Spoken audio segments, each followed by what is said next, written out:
Hey everybody, it's David Levesque. Welcome back to another edition of the Safety Show, the Go No Go Safety Show. And you can see all our videos at gonogo.org. Thanks for watching us on YouTube and commenting down below. Great to be with you. So the Go No Go Safety Show is all about how we can create a safe environment for ourselves, our family, our loved ones, our businesses here in the middle of, and hopefully maybe close to the end of this COVID-19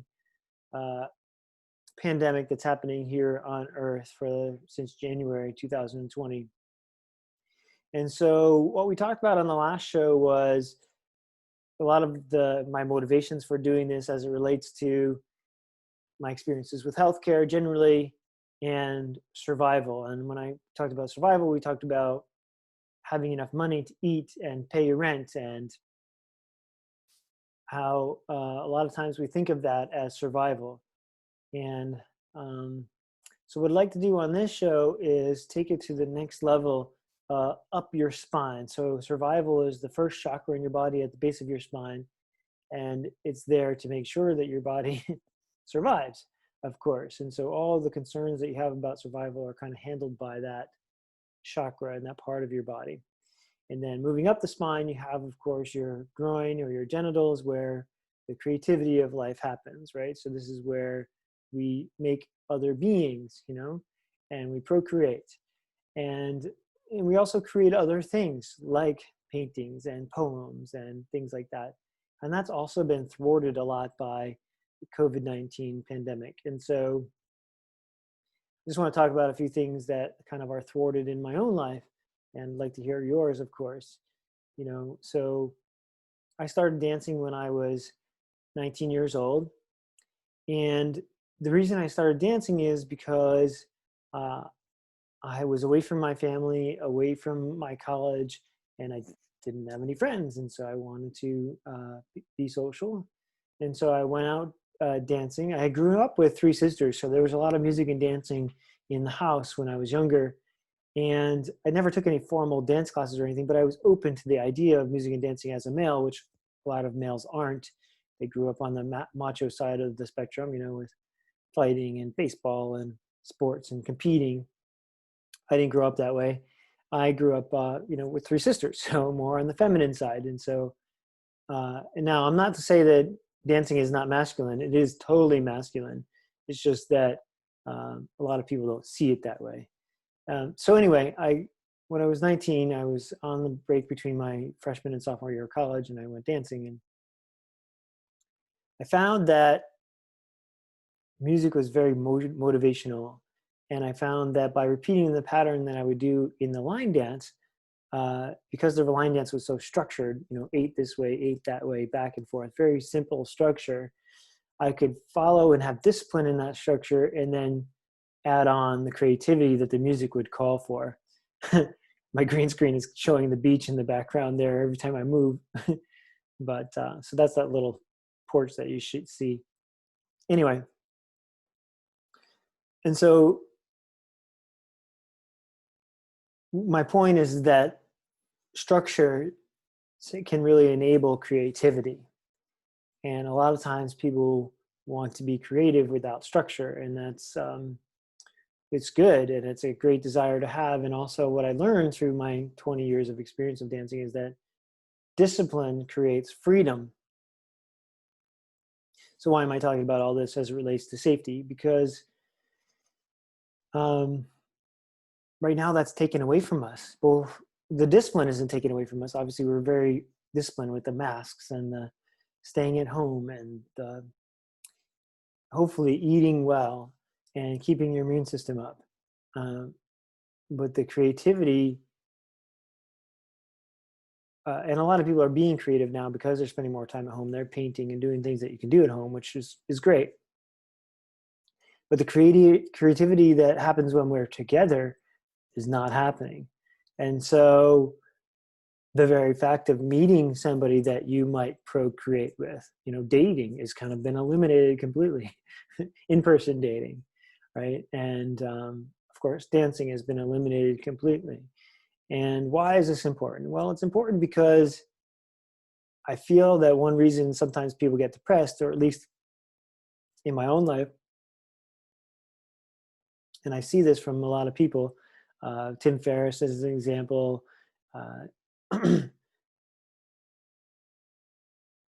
The famous comedian, I forget his name, who committed suicide a few weeks ago, Robin. Anyway, you know who I mean, the famous comedian in San Francisco. Um, Also, one of our dance teacher friends is posting on Facebook about being depressed. And the reason I'm bringing it up is because if we have an idea, if we have a passion, if we have something that's driving us from the inside, if we want to create, then it's necessary for us to create. And if we don't, it can lead to depression and anxiety and fear and stress.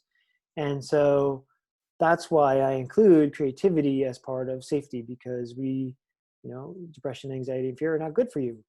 And they are harmful, meaning they change the chemistry of your body and cause dis-ease. They are dis-ease, which then causes disease, right? And so, so my vision for GoNoGo is to give everyone peace of mind, give everyone a sense of safety, give everyone a sense of clarity, give everyone a sense of, and when I say everyone, I mean every human on earth that's now trapped by the virus.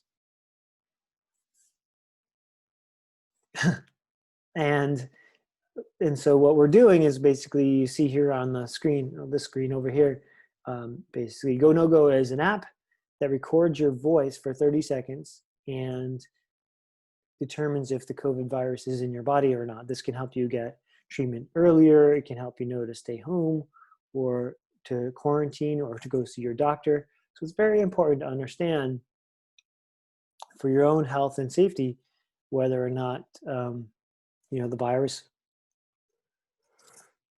is present in your body. And I have no idea why I'm yawning, except I've been up since 7 o'clock this morning working on this project with amazing people from around the world. So that's probably why. Anyway,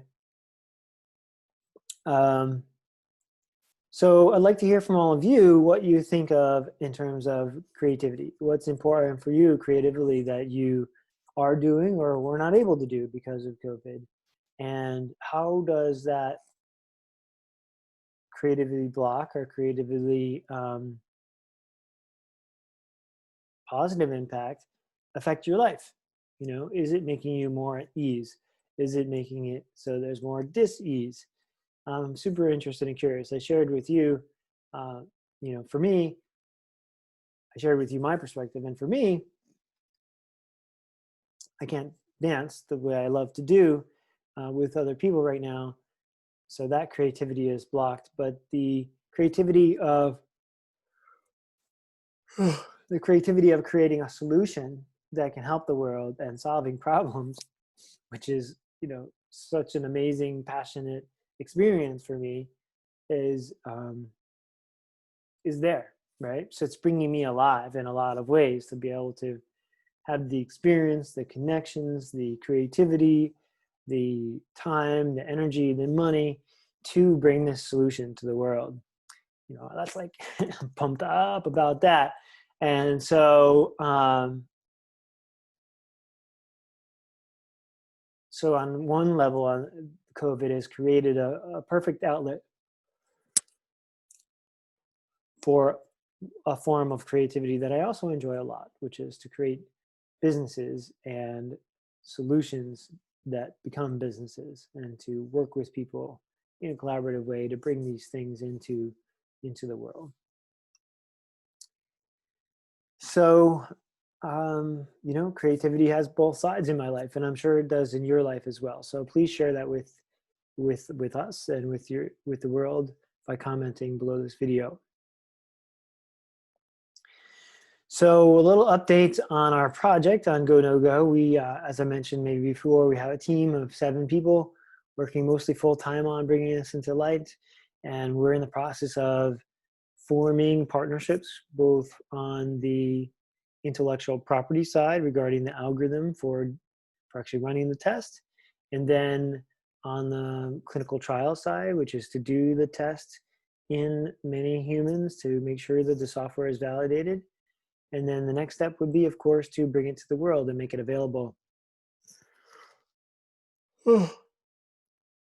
So that's all going really well. Lots of amazing people working on it with us from around the world, and we're super excited about it. So how you can help with that is you could just stay tuned and keep watching, and as we announce things that become ready, it would be great to get your help with recording your own voice, or people that you know who have tested positive for COVID. That's going to be a really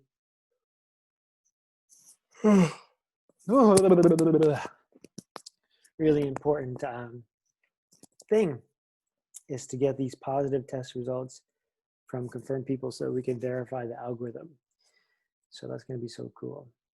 So we have a few more minutes left here on today's safety show. And I wanted to share with you something that I experienced over the weekend, which was a documentary called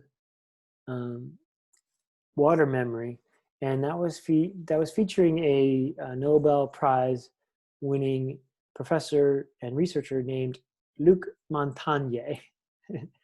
And that's interesting because it's obviously French, and I'm French, and so it's just so interesting to see how the creativity and inventiveness and curiosity runs in the French blood, you know? So anyway, the movie was about actually the French blood. They didn't talk about blood.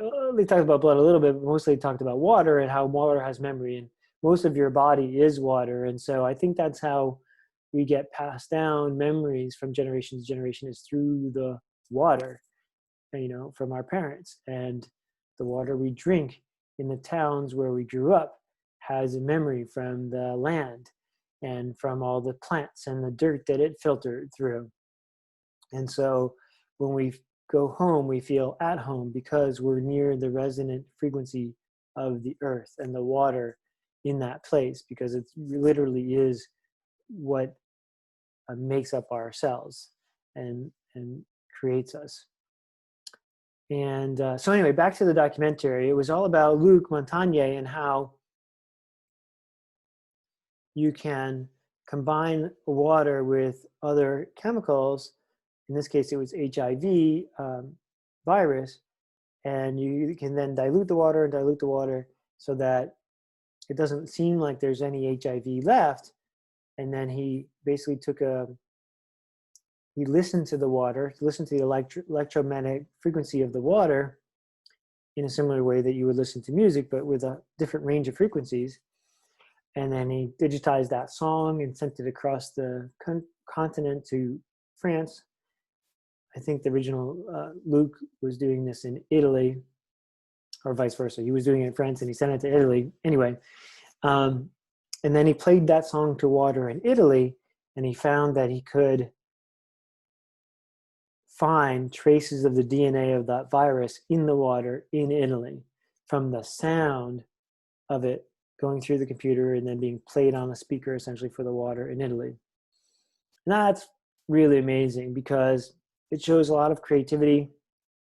It shows what's possible with sound and vibration and water. And it opens whole new doors and realms in physics and biology that are really interesting. And the big news is that he's able to do this and be credible, not because he did the science, because sometimes people don't believe facts. It's because he already had won the Nobel Prize for detecting HIV.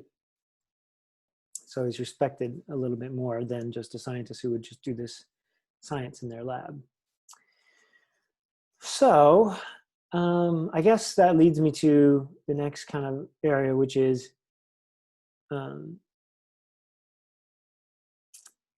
I just wonder, in your own life, have you ever had an experience where you felt like there was music or water or food or some energy that really felt to you like it was really in harmony with all of your being and all of your cells?